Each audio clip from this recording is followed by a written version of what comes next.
As we raise our energy to a higher level of consciousness, we tend to attract negative people in our lives. So these types of people are here to teach us something of value. And I'm going to get into that at the end of the video. So definitely continue to watch it all the way through. But basically, a psychic vampire wants that energy. They want what you have. Because a psychic vampire, well, cannot sustain their own energy. So we're going to learn how to both identify and deal with a psychic vampire coming up. The essence of a psychic vampire is that they cannot maintain their own energy. It's almost as though they have like holes in their aura. Their psychic body cannot hold that light. And so they have to rely on external sources of light and energy. As soon as they suck the life of energy out of someone around them, and they tend to do this by creating drama, by creating emotional reaction within you. You see, that emotion that you are generating has an energy in it. It's almost like a cloud holding rain, and that rain is basically life force to them. They need that. They're thirsty for energy. These tend to be people with substance abuse or an addictive personality. So they need constant sources of energy from the external world in order to refuel themselves. Because why? Again, their auras probably have holes in it. And so as soon as they feel that tank of energy within their aura, the hole starts draining that energy and they cannot sustain it. But that doesn't mean that you cannot stop someone from draining energy. I'm going to get into different ways to deal with these type of people. But before I do that, I want to talk about something that I rarely see online about psychic vampires, and it's this. We ourselves have all been a psychic vampire to someone in our lives. We know how it feels to become that temporary psychic vampire. The purpose of this video is to know how to deal with someone who is more like permanently a psychic vampire, that they don't have the tools or knowledge to retain or contain their energy or raise their energy. And so this is for us who have to deal with them, right? But have compassion for them because they do not know what they do. They don't know any other way to refuel their energy. And so a compassion is a must. But don't let the compassion trick you into enabling these type of people, right? So let's quickly talk about how to identify if you have a psychic vampire or permanent one in your life. The really obvious one is feeling fatigued around a person. You know, no matter what or how you interact with them, you always end up leaving feeling just a little drained, a little tired, mentally or emotionally. That means that they have fed on your energy. And this is typically unconscious, but there are those who know about this stuff. They know the psychic ways to drain people's energy, and they do it deliberately.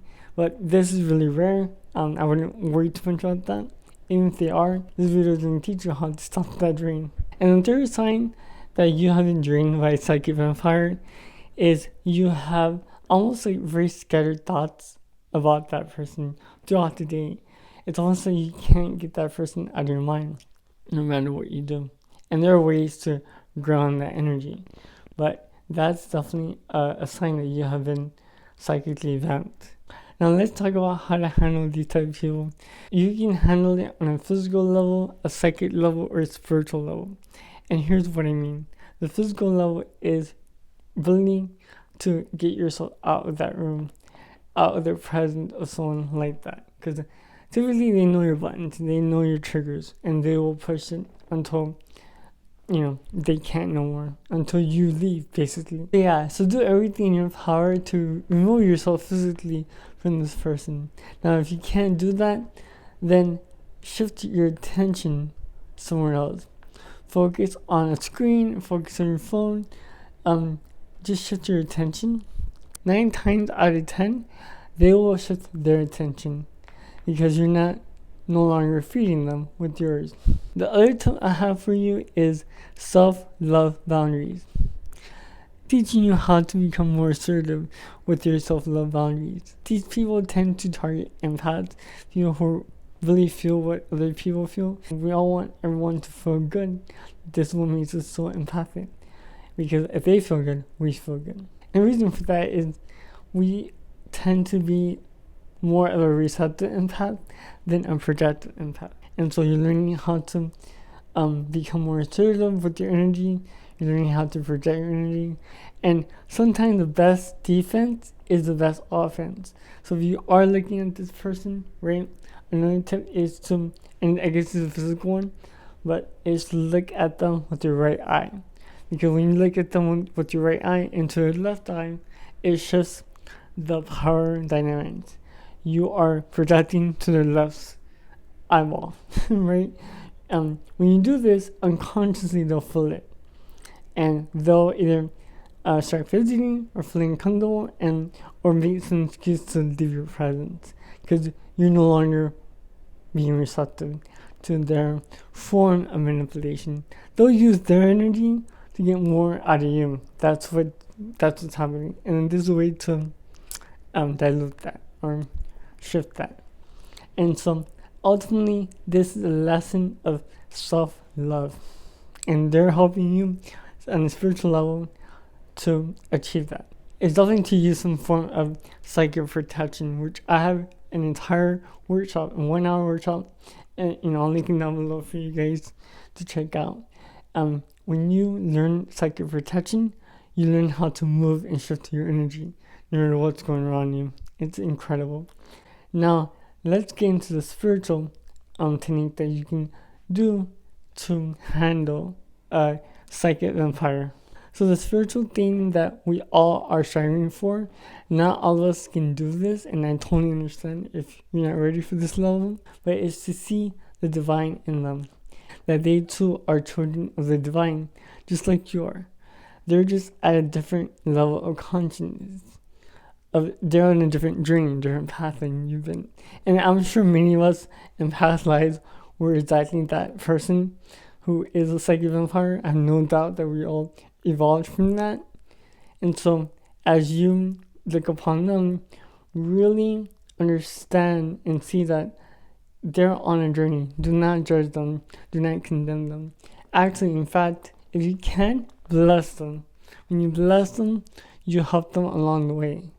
Right? You shift the energy from victim to source energy, right? That's a huge shift. I know not all of us can make that shift right away, but you can in time. So these are really 3 ways that I find that's very powerful way to handle a psychic vampire.